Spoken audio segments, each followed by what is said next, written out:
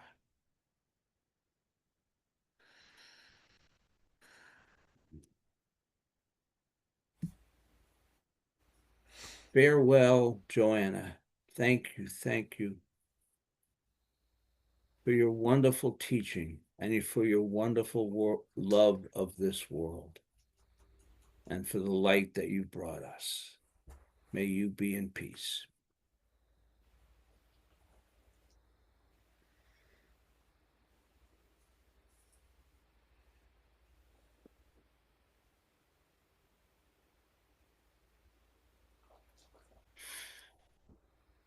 I'll just conclude with saying one of the books that Joanna Macy wrote, I read many years ago, is a book called World as Lover, World as Self. And it's really a very Buddhist perspective. And the idea that, world as lover is that state of open-heartedness, that state of connection, that state of relation. But world as self is that one body, that there's nothing that's not us that we're not intimately connected with. And so its fate, what happens to it, happens to us as well. Good book to read if you're looking for something. Thank you.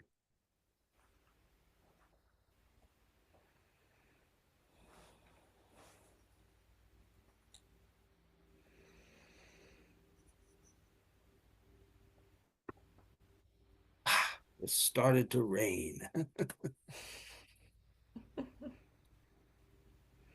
It got very dark and now it's raining. So I think we can take credits for that, just to be.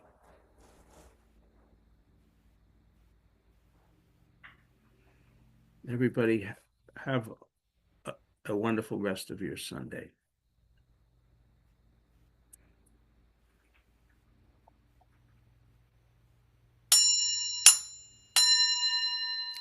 Creations are numberless. I vow to free them. Delusions are inexhaustible. I vow to put an end to them. Reality is boundless. I vow to perceive it. The enlightened way is unsurpassable. I vow to embody it. Creations are numberless. I vow to free them. Delusions are inexhaustible. I vow to put an end to them. Reality is boundless. I vow to perceive it. The enlightened way is unsurpassable. I vow to embody it. Creations are numberless. I vow to free them. Delusions are inexhaustible. I vow to put an end to them. Reality is boundless. I vow to perceive it. The enlightened way is unsurpassable. I vow to embody it.